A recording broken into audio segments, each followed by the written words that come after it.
Have you watched Courtney Dauwalter race? Every year it seems like she's winning another race outright. The Moab 240, the big backyard ultra, and she's ahead of the men.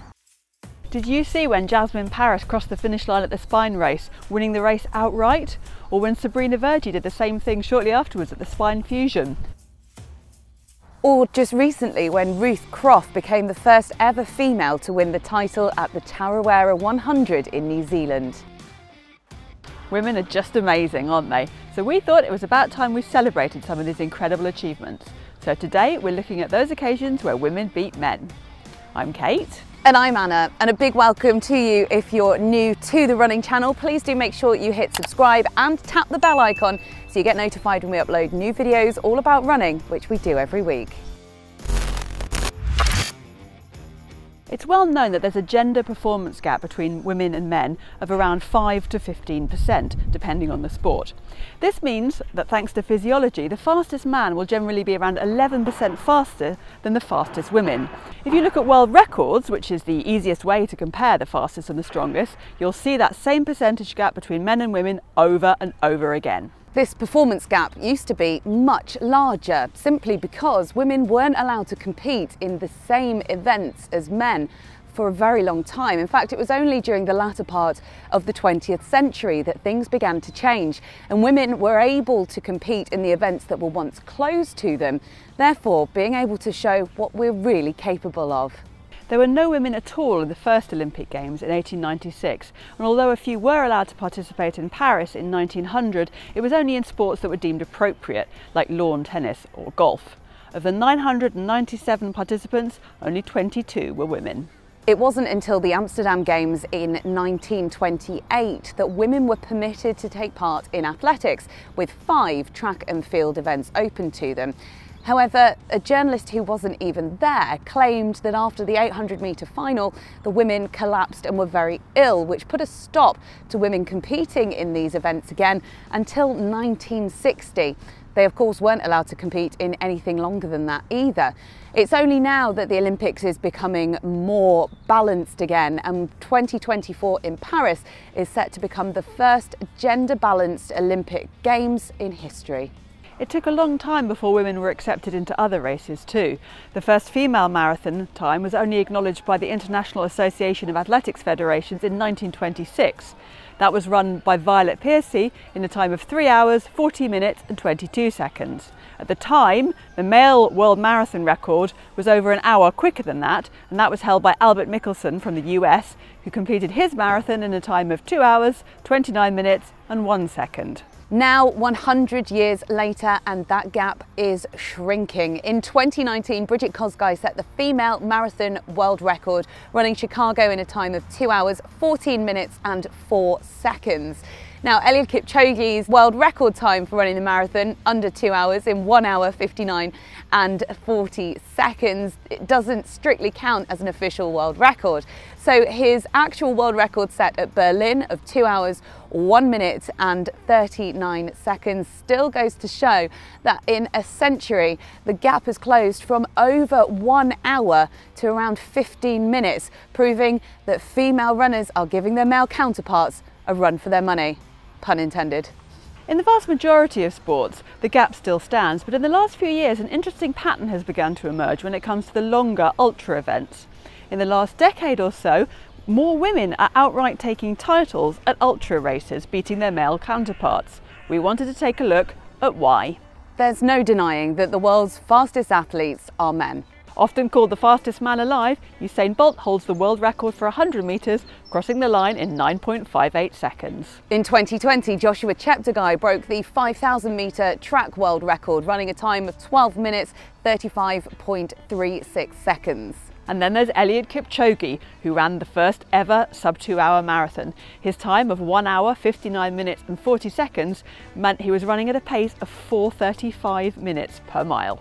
This is all down to physiology. Men and women are very different in the way that they're made up.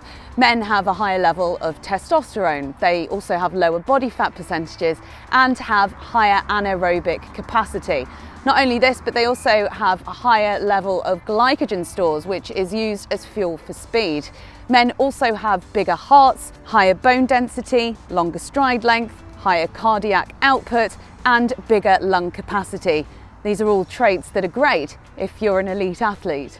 But as the distances get longer, something interesting happens. Women are not only winning races outright, but sometimes doing so by huge margins, minutes, hours, even days. In fact, one small study found that once you get beyond 200 miles in a seriously long ultra race, women are actually 0.6% faster than men. That same study showed that while men were faster than women in all the shorter events, the percentage difference got smaller and smaller as the distances got longer and longer. Scientists have started looking into whether there are any physiological factors that could benefit females over ultra endurance events. Now, it's important to note that this is a fairly recent phenomenon, and all of the studies that have been done so far have a very small sample size of elite women. So there's plenty more research to be done into this. But what is it about being a woman that could give us an advantage over those longer ultra distances? There are a number of theories. A key factor in ultra running success, indeed marathons too, is teaching your body to burn fat efficiently. We have a limitless amount of fat in our cells, whereas carbs do run out, otherwise no one would ever need to take a gel. Now, some scientists have suggested that women may be better at converting the fat in their cells into fuel over long periods. Another theory links this with estrogen, helping to make the fat more available as a fuel source. If you've ever run an ultra before, you'll know that a crucial part to the training is the preparation for it. And this might actually be where women have a slight edge over men.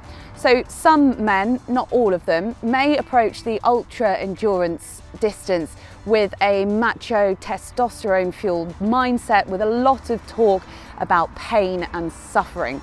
Women, some women, not all, on the other hand, could approach it with a more positive mindset. Therefore, you tend to find that you would get more male non-finishers in an ultra event than females, and that's because females who feel underprepared going into an ultra endurance event won't line up on that start line. Instead, they'd rather not start at all than quit partway through.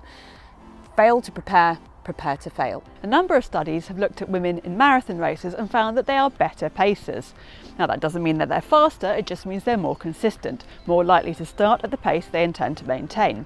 And that also can help prevent burnout, because you're not starting off too fast. If you're an ultra runner, or in fact a marathoner, then you may have experienced a point during a race where it's become mind over matter. The act of putting one foot in front of the other becomes a real mental battle. Now, women tend to use emotion-based coping mechanisms when it gets to this point, helping them to reframe that thought. And this can be a real strength when it comes to ultra endurance. On the pain side of things, it's thought that women tend to cope better with pains experienced during ultra events because of their experience with things like menstrual cramps and other conditions like endometriosis. In fact, some runners who are mums have even said that experiencing childbirth has helped them with their ultras because they know what they're capable of and they know what it's like to push their body through pain. So now we've heard a bit about the science behind female endurance athletes and listened to some fascinating insight into training and preparation. But how does this affect the average runner? We've picked out our top tips that will help you if you're training for an ultra or any endurance event for that matter. Preparation is key. Training for a race is important whatever the distance, but this becomes even more crucial when you're taking on an ultra. Make sure you know what you're signing up for and leave plenty of time to build up strength and endurance in the lead up to the big day. A huge aspect of ultra endurance events is the mental side of things, and maintaining a positive attitude and enjoying the journey can be the difference between seeing it through and not. So break it down. How long is it until the next aid station or that amazing view that you've been dying to see? Before you know it, you'll have run 20 miles. The pain you've endured in other areas of life can really help your endurance when it comes to long distance races. Turns out all that period pain was useful after all. It's been training you for ultras. That and childbirth makes you seriously hardcore.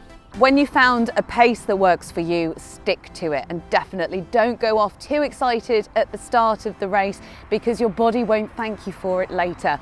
Even pacing is a gift, especially in ultra endurance events, if you want to be able to maintain your energy to see you through to the end. And finally, you've got to be in it to win it.